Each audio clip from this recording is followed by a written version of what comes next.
Hello friends, ચોમાસું આવે એટલે આપણે બધા લેડીઝને એક કપડાની ચિંતા થતી હોય.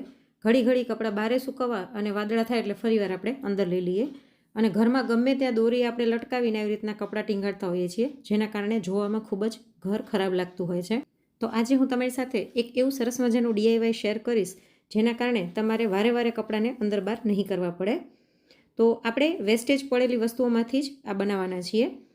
અહીં મેં 2 પ્લાસ્ટિકના પાઇપ લઈ લીધા છે, ઓલમોસ્ટ સરખા જેવા જ છે. આવી રીતના તમે 2 પ્લાસ્ટિકના પાઇપના PVC પાઇપના ટુકડા લઈ શકો છો. એમાં આપણે બંનેમાં આવી રીતના નિશાન કરી લઈશું.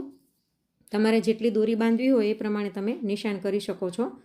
તો અત્યારે હું 4 દોરી બંધાય એ રીતના નિશાન કરી રહી છું અને બંને પાઇપમાં સામસામે સરખા નિશાન આવવા જોઈએ.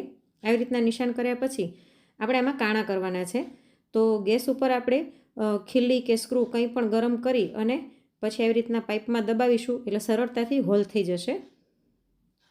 અને આને સેજ આપણે ફેરવી લઈશું આવી રીતના, એટલે સરસ મોટું હોલ થઈ જાય. એવી જ રીતના પાઇપની સામેની બાજુ પણ કરવાનું છે. જો મોટો એકદમ સ્ક્રૂ હોય ને તો આરપાર તમે નીકળે તો કાઢી શકો છો, પણ આ મોટો સ્ક્રૂ નથી એટલે આરપાર નથી નીકળતો અને પાઇપ પણ ખૂબ જ જાડી છે. એટલે એક્ઝેક્ટ આપણે જે હોલ કર્યું હતું ને એની સામેની બાજુ હું આવી રીતના બીજું હોલ કરી લઉં છું, એટલે આરપાર આપણે દોરીને કાઢી શકીએ. જો એકદમ સરસ થઈ ગયું છે.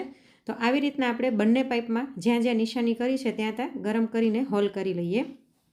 તો હોલ કરી લીધા છે મેં. હવે આપણે શું કરીશું, એક પેન લઈ એમાં આપણે આ દોરી આવી રીતના રાખી, જે આપણે કપડાં સૂકવવાની દોરી હોય, અને ઢાંકણું બંધ કરી દઈશું. આવી રીતના કરવાથી આ દોરી સરળતાથી પાઇપની અંદરથી આપણે કાઢી શકીશું, નહીંતર સરળતાથી નીકળતી નથી, વાર લાગે છે દોરીને નીકળવામાં. તો આવી રીતના પેનમાં ભરાવ્યા પછી આપણે પેનને પાઇપની અંદર નાખીશું અને પછી પાઇપને પકડી અને તમે સેજ ઝટકો મારશો ને એટલે પેન તરત બહાર આવી જશે. એમનેમ સરળતાથી નહીં આવે, પણ આવી રીતના ઝટકો મારશો એટલે જો પેન તરત બહાર નીકળી ગઈ છે. તો આવી રીતના આપણે દોરીને અંદરથી કાઢી લઈશું અને હવે પેન કાઢી લઈએ અને જેટલી તમારે લંબાઈ જોઈતી હોય ને એ પ્રમાણે દોરી રાખીને કટ કરી લઈશું. આવી રીતના આપણે બંને પાઇપમાંથી એક એક દોરી પસાર કરી લઈએ. તો આપણું એક હેંગર જેવું બનીને તૈયાર થઈ ગયું છે. અને એમાં મેં છેડે આવી રીતના પડદો લગાડવાના જે પાઇપમાં આવે છે ને પ્લાસ્ટિકના, એ અહીં હૂક મેં લઈ લીધા છે. મારી પાસે એક્સ્ટ્રા પડ્યા હતા એટલે, ન હોય તો તમે એમને દોરીની ગાંઠ પણ મારી શકો છો. તો આવી રીતના બંને મેં તૈયાર કરી લીધા છે. હવે અહીં મેં એક બીજી દોરી લઈ લીધી છે. એનો છેડાનો ભાગ છે ને આપણે સહેજ ગરમ કરી ગેસ ઉપર અને સાણસીથી કે કપડાથી દબાવી દઈશું, એટલે છૂટું નહીં પડે, નહીં તો દોરી આવી રીતના છૂટી છૂટી થતી જશે. તો આવી રીતના આપણે આનું મોઢું છે તે પેક કરી લઈશું અને હવે આને પાઇપમાં આપણે જે હોલ કર્યા છે ને એમાં નાખીશું તો એકદમ સરળતાથી નીકળી જશે. આવી રીતના કાઢી અને આપણે ટાઈટ ગાંઠ વાળી લઈએ, 2 એકદમ ટાઈટ વાળવાની, અને આ ગાંઠના કારણે સરકશે નહીં. અને આ DIY એટલું મજબૂત બને છે ને કે દર ચોમાસામાં તમારે કામ આવશે. એક વખત ખાલી મહેનત થશે પણ દર ચોમાસામાં ખૂબ જ ઉપયોગી થશે. આવી રીતના કરી અને બીજો છેડો બીજા પાઇપમાંથી નાખી અને ત્યાં પણ આપણે ગાંઠ વાળી લઈશું. તો અહીં આવી રીતનું કંઈક આપણું તૈયાર થશે. મેં 4 હોલ કર્યા હતા પણ દોરી બહુ લાંબી મેં રાખી છે, એટલે મને એમ થયું કે વધારે થશે, એટલે મેં 3 જ દોરી બાંધી છે અત્યારે. વચ્ચે ઈચ્છો તો તમે એક ચોથી દોરી પણ બાંધી શકો છો. તમારા ઘરમાં કેટલી સ્પેસ છે એ પ્રમાણે તમે આ દોરીની લંબાઈમાં વધઘટ કરી શકો છો, અને તમારા ઘરમાં કેટલા સભ્યો છે એ પ્રમાણે તમે દોરી વધારે ઓછી બાંધી શકો છો. અને જ્યારે પણ કપડાં સૂકવવા હોય, ચોમાસું હોય કે વરસાદ ચાલુ હોય, તો આવી રીતના એક સાઈડ ખીલ્લીમાં, ખીત્તીમાં કે બારીની ગ્રીલ હોય એમાં ભરાવી શકો છો, અને સામેની બાજુ પણ એવી જ રીતના તમે ખીત્તીમાં કે ખીલ્લીમાં ગમે ત્યાં ભરાવી શકો છો. મેં અત્યારે ડ્રોવરના હેન્ડલમાં ભરાવ્યું છે. તો આવી રીતના આપણે લગાડી અને જ્યારે પણ વરસાદ આવતો હોય તો કપડાં સૂકવી શકીએ છીએ. અને વરસાદ પછી અથવા તો કપડાં આપણે લઈ લઈએ પછી આને આપણે ઉતારી શકીએ છીએ, એટલે સતત ઘરમાં દોરી બાંધેલી નહીં રાખવી પડે. તો તમે તમારા રૂમની લંબાઈ હોય એ પ્રમાણે દોરીની લંબાઈ રાખીને આવી રીતના લટકાડી શકો છો. આપણે જે પ્લાસ્ટિકના પાઇપમાં દોરી નાખી અને પડદાની રિંગ લગાડી હતી એની મદદથી તમે સરળતાથી ગમે ત્યાં ખીત્તીમાં કે હૂકમાં કે ખીલ્લીમાં એ ભરાવી શકો છો અને પછી કાઢી શકો છો. અને ચોમાસું જાય અથવા તો કપડાં તમે સુકાઈ જાયને લઈ લો પછી આવી રીતના ઉતારી અને આને ફોલ્ડ કરીને કબાટમાં કે ડ્રોવરમાં ગમે ત્યાં રાખી શકો છો.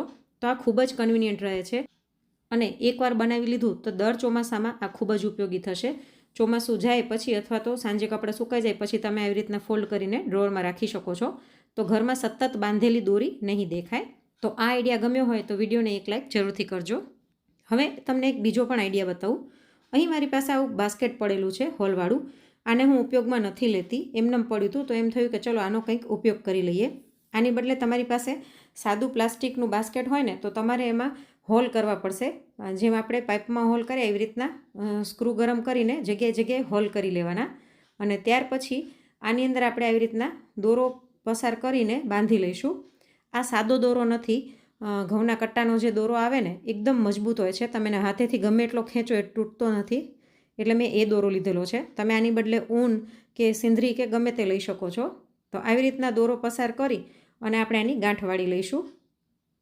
અને ત્યાર પછી આપણે જેટલી જોઈતી હોય એટલી લંબાઈ રાખી અને બાકીનો દોરો કટ કરી લઈશું. અને ત્યાર પછી થોડા થોડા અંતરે આપણે આવી રીતના દોરા લટકાવી દઈશું. અંદર જે આપણે દોરો લટકાવીને થોડોક લાંબો રાખીશું અને આ બાસ્કેટની કિનારી ઉપર દોરા બાંધીશું એ આપણે ટૂંકા રાખીશું. અને દોરાનો એક છેડો છે ને એ આપણે આવી રીતના ચીપટીમાં ભરાવી દઈએ. અહીં મેં આવી રીતના હોલવાળી ચીપટી જ લીધેલી છે. તમે પ્લાસ્ટિકની કે મેટલની કોઈ પણ લઈ શકો છો. તો સરળતાથી આપણે દોરાને આવી રીતના ભરાવીને ગાંઠ લગાડી શકીશું. તો આવી રીતના અંદર પણ કરી લઈએ અને જે બાસ્કેટની કિનારી છે ત્યાં પણ આપણે દોરા બાંધીને ચીપટી લટકાડી દઈશું.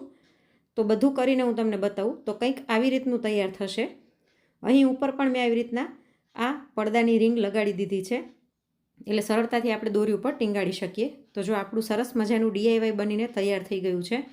આની અંદર તમે ઘણા બધા કપડાં સૂકવી શકો છો. અને આ દોરો એટલો મજબૂત છે ને કે દોરો તૂટશે નહીં, કપડાં પડશે નહીં અને ઘણા બધા કપડાં આવી જશે.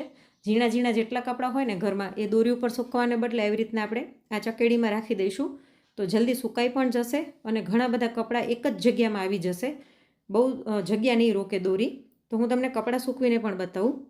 જો અહીં મેં ચકેડીમાં જેટલા પણ ઘરમાં રૂમાલ, મોજા, નિકર બધું હતું બધું જ આમાં લટકાડી દીધું છે. તો એકદમ સરળતાથી આપણે ઝીણા ઝીણા કપડાં ખૂબ જ ઓછી જગ્યામાં ઘણા બધા કપડાં સમાવી શકીએ છીએ. અને આવી રીતે લટકતા રહેશે તો સુકાશે પણ જલ્દી. તો આવી રીતના ચોમાસામાં જો તમે એક વખત બનાવી લીધું તો દર ચોમાસામાં તમને ખૂબ જ ઉપયોગી થશે. અને આ ચકેડી તો તમે ડેઇલી યુઝમાં પણ વાપરી શકો છો. તો આઈ હોપ કે આજનો આ વિડીયો તમને થોડોક પણ હેલ્પફુલ લાગ્યો હશે. અને જો વિડીયો ગમ્યો હોય તો લાઇક કરીને વધુમાં વધુ શેર પણ કરજો. અને આવા જ અવનવા વિડીયોઝ જોવા માટે ચેનલને સબસ્ક્રાઈબ કરવાનું ના ભૂલશો. જલ્દી જ મળીશું નવા વિડીયો સાથે. Thanks for watching.